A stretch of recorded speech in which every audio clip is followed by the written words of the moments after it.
السلام علیکم لسنرز، آئیے 1977 کی ایک قتل کی واردات سنتے ہیں جس کے مصنف ہیں انسپکٹر شہباز خان۔ تو آئیے شروع کرتے ہیں۔ یہ اعتراف کرتے ہوئے مجھے کوئی عار محسوس نہیں ہوتا کہ اس قتل کا مجرم گرفتار نہیں ہو سکا، حالانکہ میں نے بڑی محنت سے تفتیش کی تھی۔ یہ کیس 1977 کا ہے۔ بمبئی میں یعقوب اسٹریٹ پر محمد ادریس پٹیل گھانچی والا چول میں رہتے تھے۔ ان کی عمر 60 سال تھی۔ ان کے خاندان میں ان کی بیوی مہرالنساء کے علاوہ 2 بیٹے انیس اور رئیس اور 5 لڑکیاں زاہدہ، نسرین، یاسمین، شاہین اور نیلوفر تھیں۔ زاہدہ کی شادی ہو چکی تھی اور وہ گوونڈی میں اپنے شوہر اور بچوں کے ساتھ رہتی تھی۔ انیس کی عمر 22 برس تھی۔ وہ ایک خوبصورت نوجوان تھا اور اپنے بھائی بہنوں میں سب سے بڑا تھا۔ وہ نیو وے ٹیلرز میں کپڑے سینے کا کام کرتا تھا۔ ادریس پٹیل کے گھر کے نیچے امام باڑہ حیدری ہے۔ اسی امام باڑے کے آگے والے حصے میں شاہ نواز عرف سنو کی نیو وے ٹیلرز نام کی ایک چھوٹی سی دکان ہے۔ بقرہ عید کے ایک ہفتے کے بعد منگل 29 نومبر 1977 کی شام کو انیس دکان پر بیٹھا مشین پر کپڑے سی رہا تھا۔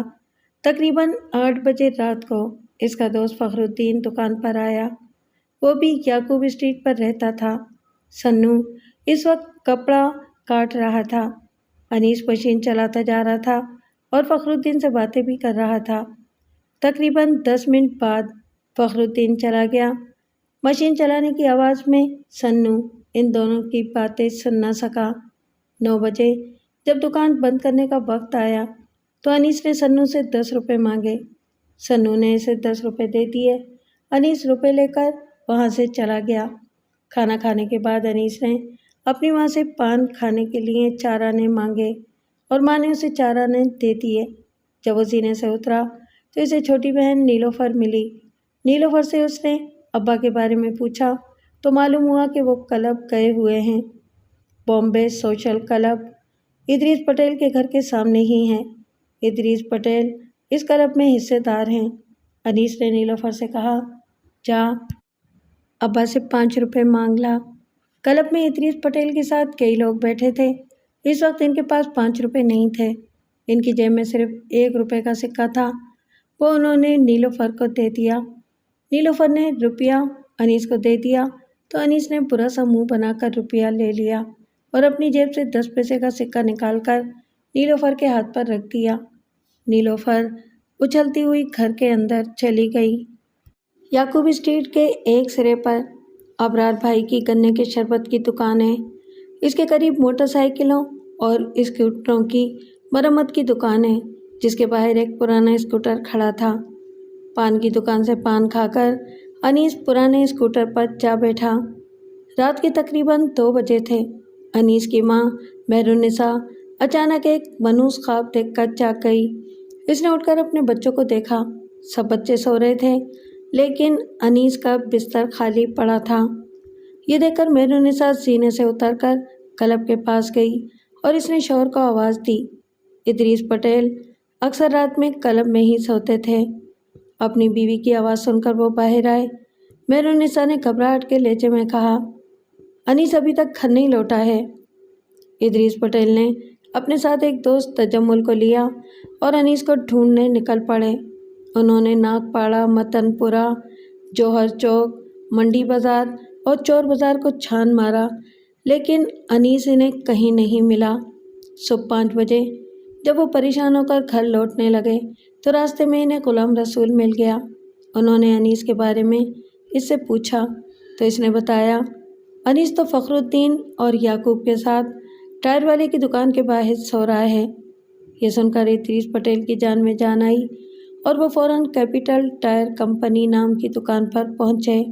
وہاں انہوں نے دیکھا کہ بند دکان کے باہر فخر الدین اور یعقوب تو سوئے پڑے تھے لیکن انیس وہاں نہیں تھا۔ ادریس پٹیل کا دل مختلف اندیشوں سے تیزی سے دھڑکنے لگا۔ ادریس پٹیل نے ان دونوں کو جگا کر ان سے پوچھا، انیس کہاں ہے؟ ان دونوں نے گھبرا کر کہا، ہمیں نہیں معلوم۔ یہ سن کر ادریس پٹیل کو بڑی مایوسی ہوئی تو راستے میں زین الدین کے ابا محی الدین مل گئے۔ انہوں نے انیس کے بارے میں پوچھا، کیا وہ زین الدین کے ساتھ کہیں گیا ہے؟ محی الدین نے جواب دیا، زین الدین کی طبیعت ٹھیک نہیں ہے، وہ رات سے تیز بخار میں پڑا ہے۔ ادریس پٹیل پریشان ہو کر انیس کی تلاش کرتے رہے۔ جب شام تک انیس کا کوئی پتہ نہ چلا تو وہ ناگپاڑا تھانے پہنچے اور انہوں نے اپنے بیٹے انیس کے لاپتہ ہونے کی رپورٹ درج کرائی۔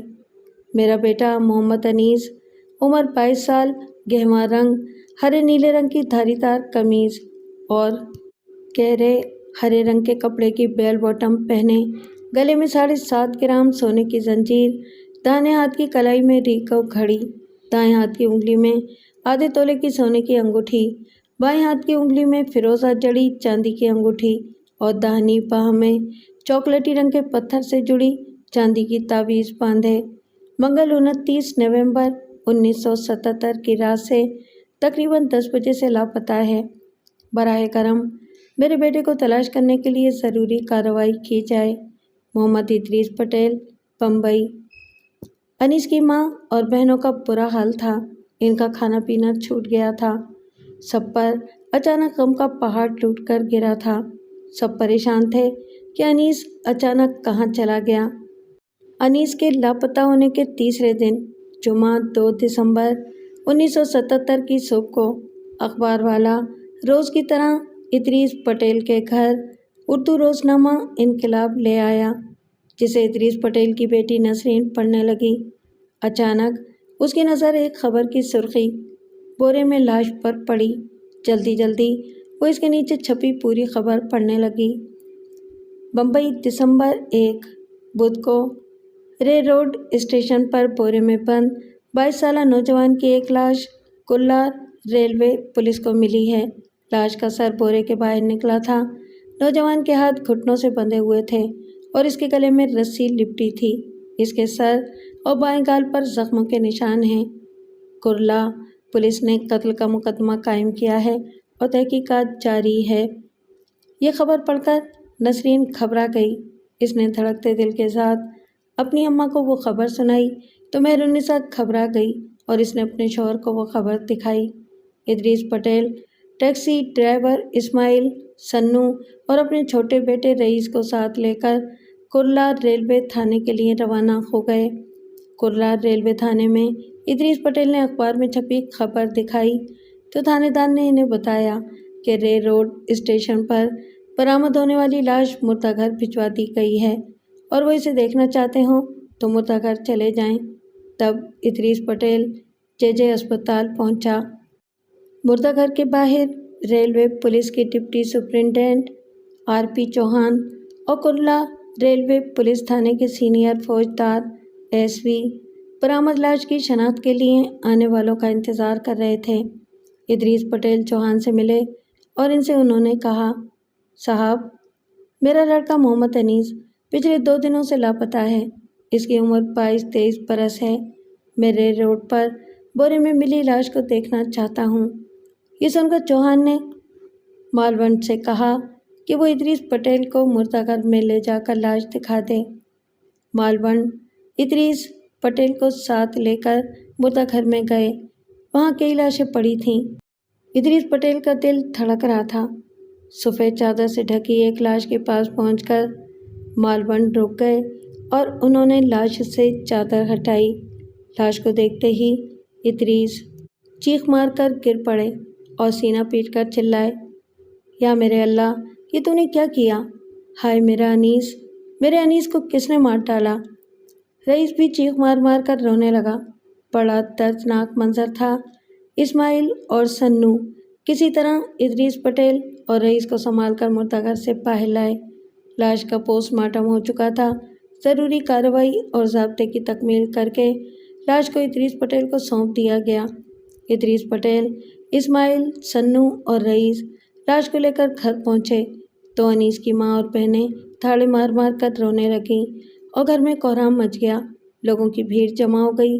مقتول انیس کے دوست فخر الدین، زین الدین اور یعقوب بھی آ پہنچے، مگر ان کے چہروں پر ہوائیاں اڑ رہی تھیں۔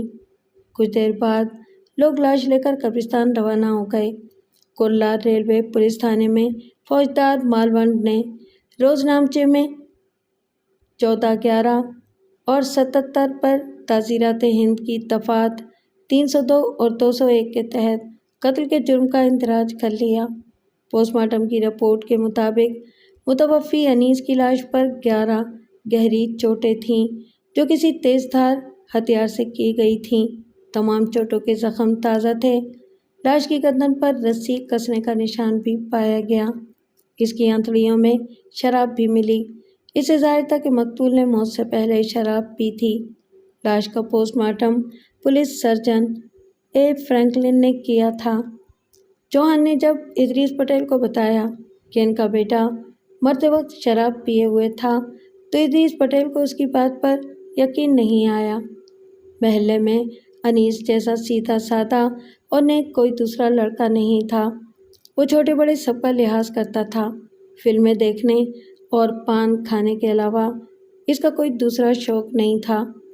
انیس شراب پیتا تھا یہ نہ کسی نے دیکھا تھا اور نہ کسی نے سنا تھا۔ مالونڈ نے assistant sub inspector Shahbaz Khan یعنی میرے ساتھ مل کر انیس کے قتل کی تفتیش شروع کر دی۔